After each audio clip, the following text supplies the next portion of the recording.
நாம் தமிழர் கட்சியினுடைய கரூர் கட்சி மண்டலத்திற்குட்பட்ட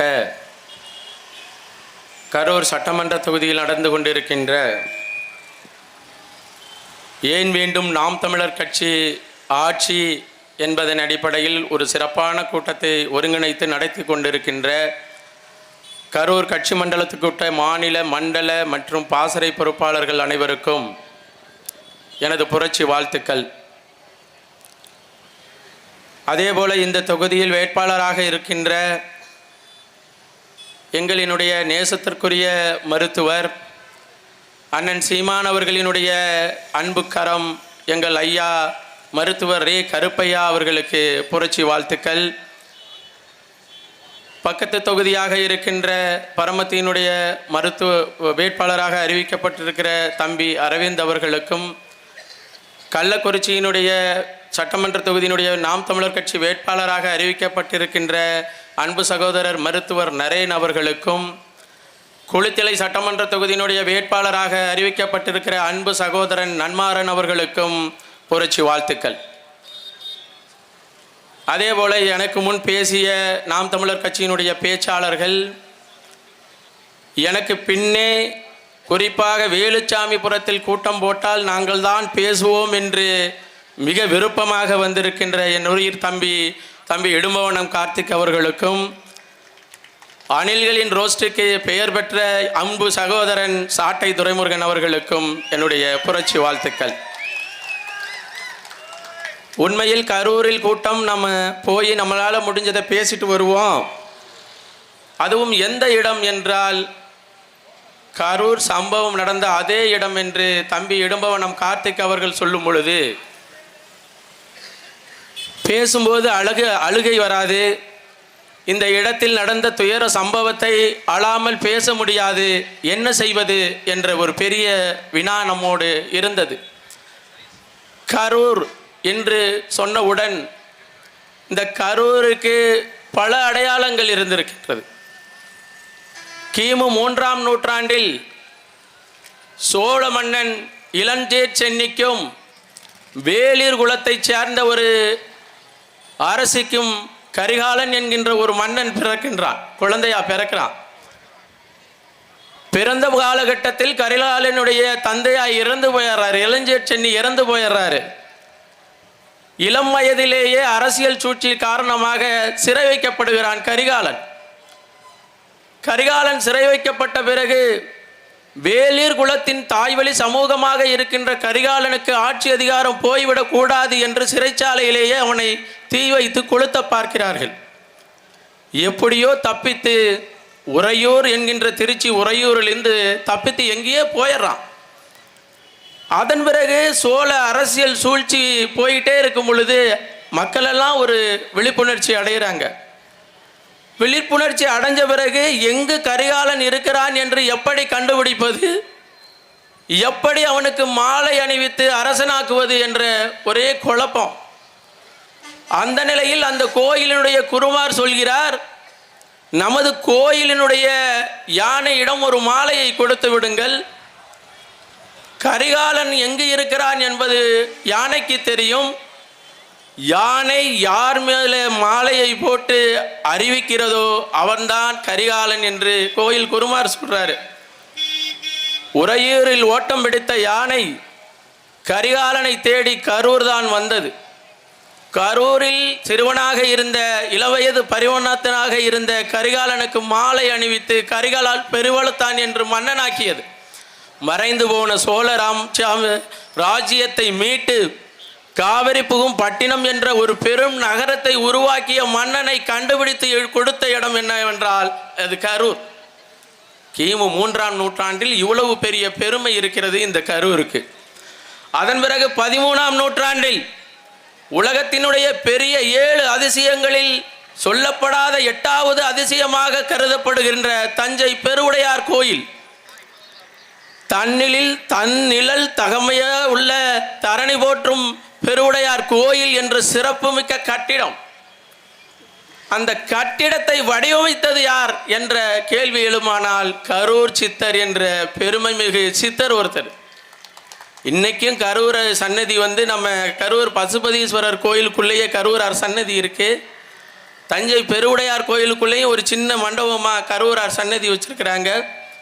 அதன் பிறகு வந்த 18 சித்தர்களும் கரூர் சித்தரினுடைய வழிவந்தவர்கள் என்ற ஒரு பரம்பரை அந்த இது இருக்குது, அடையாளம் இருக்குது. 13ஆம் நூற்றாண்டில் கரூரின் அடையாளம் கரூர் சித்தர் என்று போற்றப்பட்டார். இன்னும் நிறைய அடையாளங்கள் இருக்குது.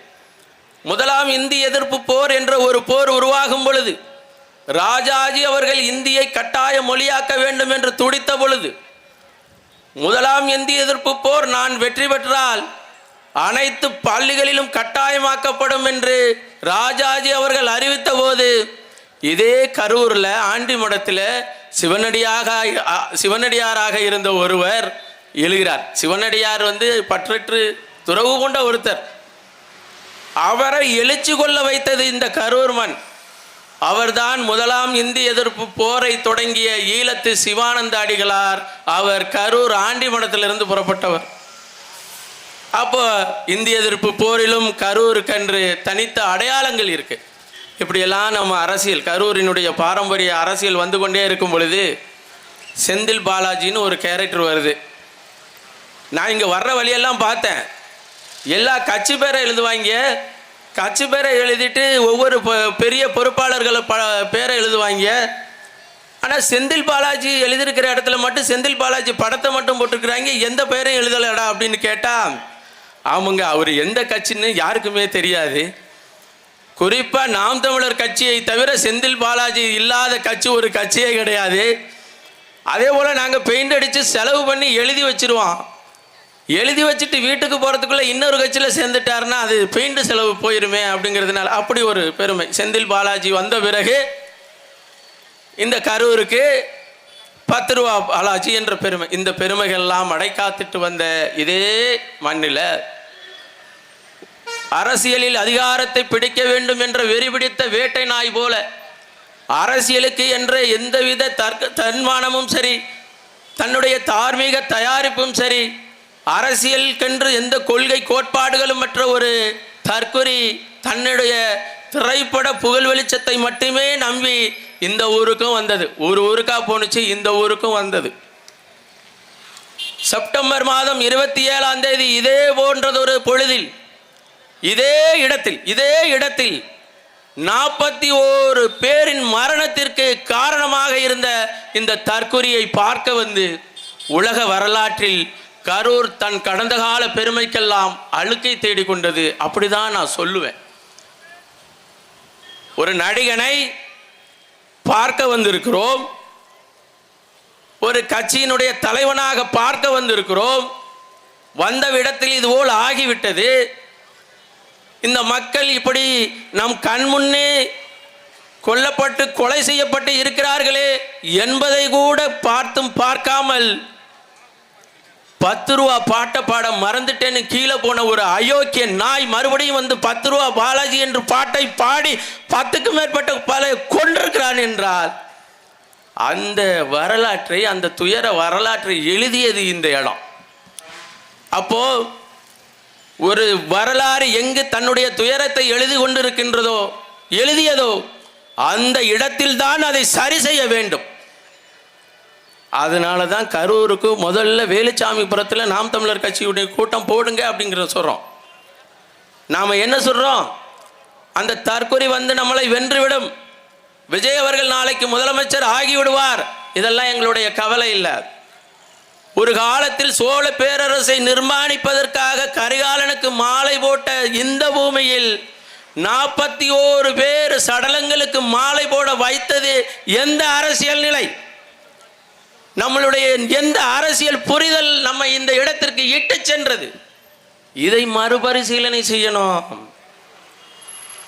திராவிட முன்னேற்ற கழகத்தை வீழ்த்தப்படும், இந்த மண்ணில் வீழ்த்தப்படும். போரில் எந்த படையும் வெல்ல முடியாத படையாக இருந்ததே இல்லை. அதே போல செந்தில் பாலாஜி இந்த முறை மண்ணை கவ்வுவார் உறுதி. ஆனால் அதற்காக 41 பேரை கொன்ற கொலைகாரனுடைய கொலையை நியாயப்படுத்திவிட்டு திமுகவை நாம துரோகின்னு திட்ட முடியுமா? திமுகவின் துரோகத்தை நாங்கள் திட்டுறோம். அப்படிதான் உண்மையிலேயேங்க இந்த இனம் போற்றத்தக்க மாண்புகளை, மாண்பின் பண்புகளை கொண்ட தலைவர்களை கொண்டிருக்கின்றது. இந்த மேடையிலே வலதுபுறத்திலே இருக்கிறாரே எமது தேசிய தலைவர்,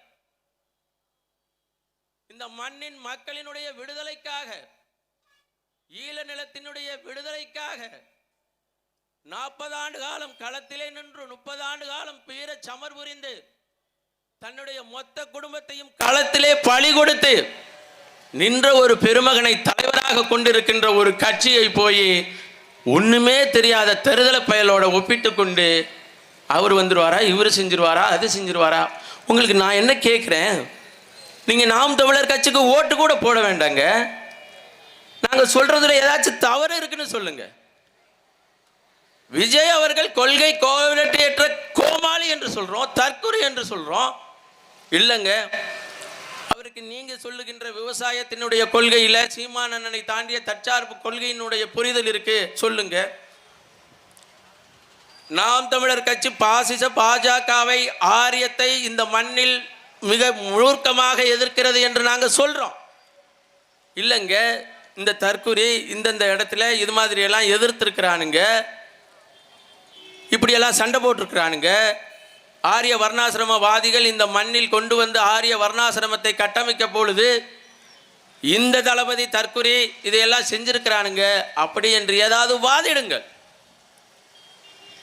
இப்படி எது ஒன்றுமே இல்லாமல்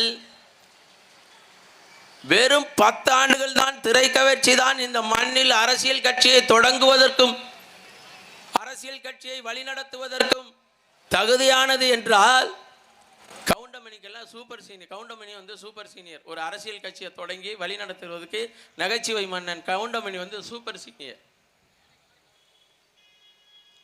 அப்ப நம்மளுடைய போக்கை, நம்மளுடைய வாக்கை நாம வந்து பார்த்து செலுத்த வேண்டிய காலகட்டத்தில் இருக்கிறோம்.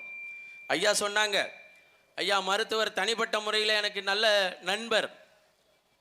எனக்கு என்ன ஆச்சரியம்னா, ஒரு மருத்துவர் வந்து அமராவதி ஆற்றிலும் காவிரி ஆற்றிலும் மணல் அள்ளுவதை பற்றி கவலைப்படுகிறாரே, கவலைப்படுகின்ற அளவிற்கு ஒரு மருத்துவர் தத்துவ புரிதலோடு இருக்கிறாரே என்பது மிகப்பெரிய ஆச்சரியம். இந்த கரூர் மண்ணில் இன்னைக்கு மு.க. ஸ்டாலின் அவர்கள் திறந்து வச்சிருக்கிறார். என்ன திறந்து வச்சிருக்கிறாருன்னா, தூய்மை பணியாளர்களுக்கு காலை உணவு திட்டம்னு. சற்றேறக்குறைய 4300 நாட்களாக ஐயா மருத்துவர் கருப்பையா அவர்கள் இந்த கரூர் பகுதியில் தூய்மை பணி செய்கிறவர்களுக்கு தினந்தோறும் காலையில் இலவசமாக தன்னுடைய சொந்த செலவில் அவர்களுக்கு உணவு வழங்கி கொண்டிருக்கிறார் என்பது செந்தில் பாலாஜிக்கு தெரியுமா? செந்தில் பாலாஜிக்கு தெரியுமா? இல்லை உங்களில் யாருக்காச்சும் தெரியுமா? அது இன்றும் தொடர்ந்து செய்து கொண்டிருக்கிறார். காலையில் ஒரு ஆர்ப்பாட்டத்துக்கு ஐயா வந்த உடனே கூட்டிட்டு போனாங்க. என்ன ஆர்ப்பாட்டம் அப்படின்னு சொன்னால், அங்கன்வாடி பொறுப்பாளர்களை, பணியாளர்களை நிரந்தரமாக்குற ஆர்ப்பாட்டம். 7 நாட்களாக அந்த ஆர்ப்பாட்டம் நடக்குது. ஒரு நாய், ஒரு நாதாரி போய் பார்க்கல அரசியல் கட்சிக்காரங்க அப்படின்னு சொல்லிட்டு, ஒரு ஆள் போய் அவங்கள பார்க்கல. ஆனால் அந்த அங்கன்வாடி பணியாளர்களினுடைய வாக்கை வாங்குவதற்காக 2021 சட்டமன்ற தேர்தலில் இதே திராவிட முன்னேற்ற கழகம் 356வது வாக்குறுதியாக கொடுத்த வாக்குறுதி என்னவென்றால், தற்காலிக பணியாளராக இருக்கின்ற அங்கன்வாடி பணியாளர்களுக்கு நிரந்தர உரிமையுடைய நிரந்தர பணி வழங்கப்படும். அங்கன்வாடி பணிகளில் செய்கின்ற, அதாவது ஆயா வேலையும் கற்பிக்கிற வேலையும் செய்கின்ற ஏ கிரேடில் உள்ளவங்களுக்கு ஏ கிரேடு என்பதிலிருந்து அந்த நிரந்தர பணியை நோக்கி நகர்கின்ற அந்த பணியும் வழங்கப்படும். எது 2021 திராவிட முன்னேற்ற கழகம் தன்னுடைய தேர்தல் வாக்குறுதியாக கொடுத்துருக்கு. ஆனால் இப்போ இந்த போராட்டத்துக்கு அப்புறம் என்ன தெரியுமா சொல்லியிருக்கு, உங்களுக்கு மே மாதம் வந்து இதுவரையிலையும் உங்களுக்கு விடுமுறை இல்லாமல் இருந்துச்சு, நீங்கள் மே மாதத்துக்கு அதில் இது விடுமுறை இல்லாமல் இருந்துச்சு, இந்த போராட்டத்தின் அடிப்படையில் உங்களுக்கு மே மாதம் விடுமுறை. அவன் கேட்குறது நிரந்தர பணிக்கான ஆணையை கொடுறான்னு. இவன் என்ன சொல்கிறான், 10 நாளில் உனக்கு விடுமுறையை கொடுக்குறேங்கிறான். அப்போ இவன் எவ்வளோ பெரிய அயோக்கியன். சாலை பணியாளர்கள், தூய்மை பணியாளர்கள் கேட்டு போராடுவது என்ன கேட்டாங்க? சுதந்திர தினத்தை அன்னைக்கு ரிப்பன் பில்டிங் பக்கத்தில் போராடினாங்க. அடித்து அவமானப்படுத்தி அவர்களை அங்கலமாக இழுத்து கொண்டு சிறையில் அடைத்தவர்கள் தமிழ்நாடு முழுமைக்கும் தூய்மை பணி செய்கின்ற கான்ட்ராக்ட் என்பதை ஆந்திர நிறுவனத்திற்கு விட்டுவிட்டு விற்றுட்டாங்க. பல்லாயிரம் கோடியை கமிஷன் வாங்கிட்டாங்க, அங்கே விற்றுட்டாங்க. விற்றுனதுக்கு அவன்கிட்ட விற்ற பிறகு இவன் எப்படி வேலை கொடுக்க முடியும்? நிரந்தரமாக வேலை கொடுக்க முடியல. ஆனால் போராடுகின்ற மக்களை எதிர்கொள்ள முடியலை. ஏன்னா வாங்கின கமிஷன் 5000 கோடிக்கு மேலே அதிகம். அப்படிப்பட்ட கமிஷனை வாங்கிட்டு காலையில் தமிழக முதல்வர் பச்சை கொடி பிடித்து பயணத்தை தொடங்கி வைக்கிறார். ஒரே ஒரு 5 அந்த டாட்டா ஏசியில் அந்த கூண்டடித்த டாட்டா ஏசி சாலை பணியாளர்களுக்கு தூய்மை பணியாளர்களுக்கு காலை உணவு வழங்கும் திட்டம். எவ்வளவு நாடகம், எவ்வளவு நாடகம். அப்போது நாம் என்ன செய்யணும்? ஆண்டாண்டு காலமாய் அழுகின்ற ஏழைக்கு அறுசுவை உணவு வேண்டும் என்று நாம் போராடுகிறோமா? போராடிக்கிட்டே தானே இருக்கிறோம். அன்ற காலத்து கட்டத்தில் அண்ணா சொன்ன வாக்குறுதி, அண்ணாவுக்கு பிறகு கலைஞர் சொன்ன வாக்குறுதி, கலைஞருக்கு பிறகு மு.க. ஸ்டாலின் அவர்கள் சொன்ன வாக்குறுதி, அதுக்கப்புறம் உதயநிதிக்கு இப்போ அச்சாரம் போட்டாங்க. எனக்கு தெரிஞ்சு இந்த தேர்தலில் அவங்க உறுதியாக தோப்பாங்க, அங்கிட்டு இங்கிட்டு ஏதோ காலை பிடிச்சிருந்தாங்க. ஆனால் உதயநிதியை முன்னிறுத்துவாங்க. அப்போது இங்கே அமராவதியில் 6 மணல் இல்லாமல் போணுச்சுன்னா நீங்கள் 10 ரூபா பாலாஜிக்கு ஓட்டு போட்டிங்கன்னா மணல் எப்படியா இருக்கும்? அவர் தேர்தல் பரப்புரையிலேயே கவுண்டிங்கில் ரிசல்ட் வந்த பிறகு நான் ஜெயிச்சிட்டேன்னு அறிவிச்சா இது துணிஞ்சு வண்டியை விடுங்கடா மணல் இல்லைன்னு சொன்ன ஒருத்தரை வச்சுக்கிட்டு நீங்கள் ஆற்றுல மணல் போகுதுன்னா ஆற்றுல மணல் போகுதான். ஆற்றுல மணல் செந்தில் பாலாஜிக்கு மட்டுமா போகுது? அங்கே வாங்குகிற கமிஷனு ஸ்டாலின் அவர்களுடைய மருமகனுக்கு போகுது, மருமகன்கிட்ட வாங்குகிற கமிஷனை அங்கே அறநிலை அந்த துறைக்கு போகுது, இப்படி பல இடத்துல போகுது. அப்போது இன்று நாம் போராடிக்கிட்டு இருக்கோம், தான் தோன்றி மலையில் போராடிக்கிட்டு இருக்கோம். உண்மையிலேயே தமிழ்நாடு அரசு கடந்த 5 வருடங்களாக பல லட்சம் கோடிகளை குவித்தது, அதாவது லஞ்சத்தின் மூலமாக குவித்தது ஒரே ஒரு துறை என்றால் அது இந்து சமய அறநிலைய துறை தான். அள்ளி குவிச்சிட்டாங்க. சேகர் பாபுவை பொறுத்தவரையிலையும் ஒரு கோயிலில் குடமுழுக்கு செய்கிறாரு அப்படின்னு சொன்னால் அந்த கோயிலுக்கென்று இருக்கின்ற அறநிலைய கஜானாவில் 100 கோடி. இந்த 100 கோடி எப்படி தெரியுமா போகிறது? அபிராமி பட்டர், ராஜபட்டர் இவங்க 2 பேரை தவிர இந்த தமிழ்நாடு முழுமைக்கும் குடமுழுக்கு செய்வதற்கு ஆளே கிடையாது. ஏன்னா இவங்க 2 பேரும் தான் 5000 ரூபாய்க்கு செலவு பண்ணுறதை 5 லட்சம்னு கணக்கு எழுதி கொடுப்பாங்க. யார்? அபிராமி பட்டர், ராஜபட்டர் இவங்க 2 பேரும். ஏன்னா சேகர் பாபு ஸ்டாலினுக்கு புரோக்கரு, சேகர் பாபுக்கு இந்த 2 பட்டரும் புரோக்கரு. நம்ம கோயில் இருக்கு இல்லையா, கோயிலுடைய சொத்து எல்லாம் நீங்கள் உண்மையிலேயே பாருங்கள். இந்த 5 வருடம் கழித்து இன்னொரு ஆட்சி வருகின்ற பொழுது இந்து சமய அறநிலைய துறையில் என்னென்ன கோயிலில் குடமுழுக்கு நடத்தினீங்க, எவ்வளவு செலவில் நடத்தினீங்க, எத்தனை ஆவணங்கள் கைப்பற்றப்பட்டது, எத்தனை தங்க சிலைகள் திருடப்பட்டது, எத்தனை மரகத சிலைகள் திருடப்பட்டது என்று வெள்ளை அறிக்கை வெளியிட சொல்லுங்க. சேகர் பாபுவினுடைய, மு.க. ஸ்டாலினுடைய இந்து சமய அறநிலைய துறையினுடைய அமைச்சகத்தினுடைய லட்சணம் தெரிஞ்சு போயிடும். சுதந்திரம் பெற்ற இந்தியாவில் இதுவரை இந்த டிஎன்பிஎஸ்சி இருக்கு இல்லையா, டிஎன்பிஎஸ்சி தேர்வில் ஒரு முறை கூட டிஎன்பிஎஸ்சி நிறுவனத்தால் தேர்வானது கேன்சல் பண்ணலை. இந்த முறை தான் பண்ணியிருக்கிறாங்க. அப்போ என்ன காரணம்? அந்த அளவுக்கு இந்த ஆட்சி அதிகாரங்கள் இருக்குது. இப்போ மு.க. ஸ்டாலின் மகளிருக்கு 2000 ரூபா மாதம் அப்படின்ட்டாரு.